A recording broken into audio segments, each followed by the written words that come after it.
Welcome to the Hustle Culture Podcast. My name's Sloan, and let's dive in. What is up, guys? Today is episode 10 of the Hustle Culture Podcast, and I'm once again very excited to talk about what I'm going to talk about today. I feel like I say that at the beginning of every episode because everything I talk about, I'm very excited and I enjoy the stuff I talk about. But first, I want to let you guys know I am still reading Daymond John's book, Rise and Grind. It is very good. Recently, due to me reading that book, I've gotten into watching reruns of Shark Tank. It's really funny because early on, I feel like no one knew, obviously, before the episode started to air, that Shark Tank was going to end up being a big thing. So all these people, their pitches that would come on were, quite honestly, very bad. And credit to them, this was like 2009, and I feel like that was never a thing before, to go and pitch your ideas on TV. For the whole world to essentially watch. So granted, they had a lot of balls to go do that, so I'm not dogging them for them. But comparing the first season to the last season, it's crazy how much further everything has moved on. The episode I just recently watched, someone was talking about implanting something into your brain, and I got the heebie-jeebies about that. Thank God it did not pass, and he did not get their money, because I would be terrified if that was an actual thing right now. But still reading Rise and Grind, very good book, 10 out of 10 would recommend.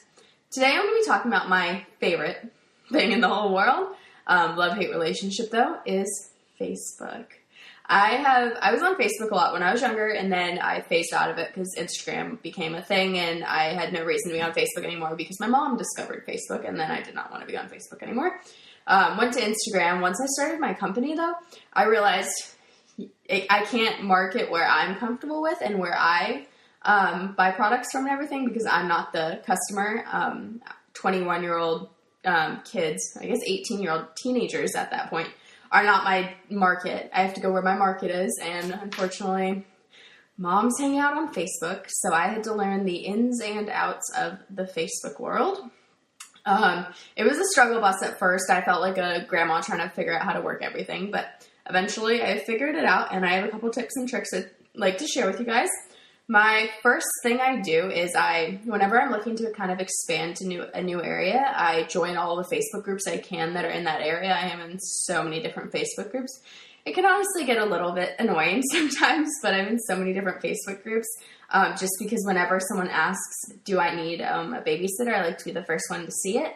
And it's free. I don't like paying for marketing. Quite frankly, I've paid for Facebook ads and Instagram ads and other ads handfuls of times, and I've never really seen that much of an increase with them. I mean, we get like a bunch of extra likes, but low-key, I also think they're fake. So I like the genuine marketing.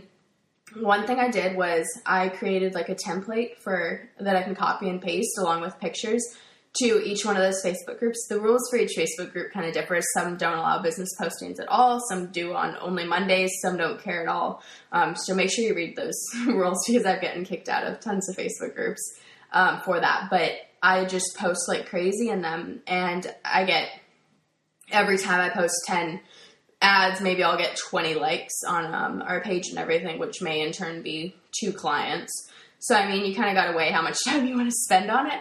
But that's definitely my number one tip, because quite frankly, I definitely, like I said, don't like spending money on marketing. So if it requires a little bit more effort, but I don't have to spend money on it, because our marketing budget is close to zero right now, I will do that. So I love all the Facebook groups and everything. It's nice to actually be able to connect with people. I think the best advertising you can do is word of mouth. So if you get your mouth out there and people talk about you and everything, it's awesome. You get in those mom groups. Love-hate relationship with mom groups.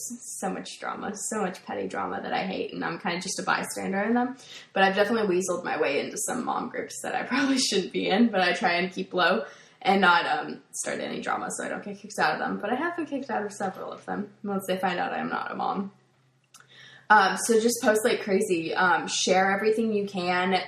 Connect. I have Facebook, Twitter, Instagram. I think we have a Pinterest, and we have a LinkedIn, and so I have it linked. So every time I post a Facebook posting, it goes to every single different site. So right there, I might make one post, but it's goes to 6-7 different social media accounts. So minimal effort, maximize results. So I really try. My favorite person in the world, unfortunately/fortunately, is Gary Vaynerchuk. I used to joke around that he is my adopted father. He just doesn't know that he adopted me. He just preaches content, which I think is really true. You kind of have to know your market and everything. We do really good when we post memes. So post a funny meme, and when someone likes your post that hasn't followed you or liked your page or anything, it allows you to invite them to like your page. So if you post something and then someone shares it with their followers, you can invite their followers and friends to like your page, which is really interesting. So I always make sure to invite everyone to like my page. You can also, I'm not sure if this is ethical, this is honestly probably annoying for everyone, but when you friend someone on your personal Facebook account and you have your personal Facebook linked to your business account, you can invite all your friends on your Facebook account to like your page. So some people occasionally I will friend them just to have them like my page if I think they'd be an awesome client, and I wouldn't come into contact with them really otherwise. I have a lot of friends on there that I've never exactly met, but I know them through mutual friends and everything, so I try and friend them to kind of get them in my circle in a backwards kind of way, but it's all good. So I do a lot of that, and what else? I try and make sure content every single day. A lot of the times I go through phases. I'm trying to get out of it where I'll post like crazy one day and not post for a week straight. So recently I've been trying to sit down on Sundays and schedule my social media posts, like every single Monday is this. I did that for a while. I worked for a little bit, but I ran out of stuff to post. So I'm trying to get back into it. Like every single Monday is a coupon. Every single Wednesday is this.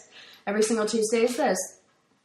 So throughout the week, you eventually hit every person thing. Because some people who like the memes could care less about coupons, and they're just there for the fun jokes, which is totally respectable. I'm trying to think, what else do I do? I'm not sure. I kind of just hustle with posting ads and everything. I think everyone has seen my ads and Facebook postings all over their feed at this point. So I know I kind of get into their brain that I'm the go-to for whatever they're looking for and everything. So I try and get that set up. Another thing I do is I really like to stay active with our families that we have, because I do have a lot of them on my personal Facebook. So whenever I see one of the kids, if they get like an award or if they lost their first tooth or if it's their birthday, I always try and make sure to comment and say like congratulations, just so I can kind of, they know that I'm thinking about them, because I love all of our families very dearly and everything. And I think what I do is a very personal service, and I don't want to take out the personal aspect of it. I kind of want to do more than that. So I love seeing the kids active on Facebook and everything, so I always try and congratulate them and stay up to date on what they're doing. I like knowing what the kids are doing. It's so awesome. That being said, I don't really have too much more. My main thing that I do is just essentially spam Facebook groups, which I hate calling it that, but realistically that is the best free advertising site that I can think of.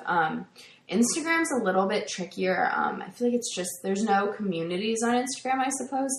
There's no like Instagram groups that you can kind of get to know people in.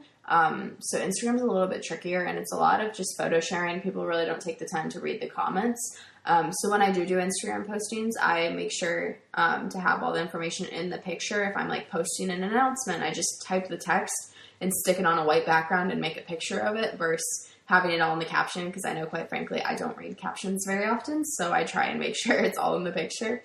But I just don't do too much Instagram marketing. We have an Instagram page, and I keep it up to date as much as possible, but reality is just because I post on Facebook and it gets pushed onto Instagram, I don't actually actively post and get clients from Instagram, although we did get one client the other day. It was rather weird. We've never gotten any clients off Instagram.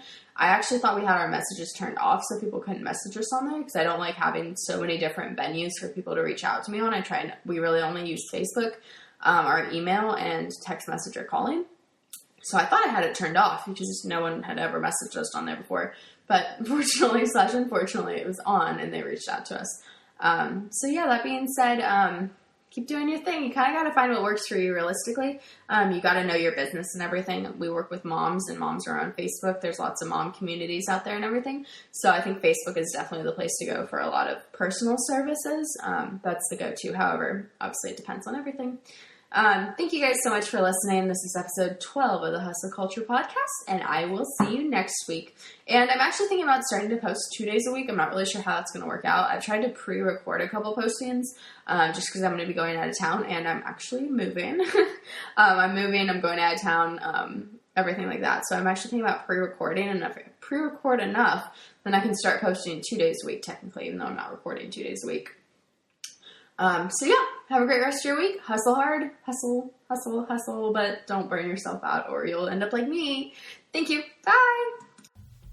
Thank you so much for listening to the Hustle Culture Podcast. If you enjoyed listening, please hop onto Apple Podcasts and leave us a review. If you did not enjoy for whatever reason, let us know what you'd like to see differently. If you'd like to help us grow, follow us on Instagram at Hustle Culture Podcast or on my personal Instagram at SLOANEKORDISH.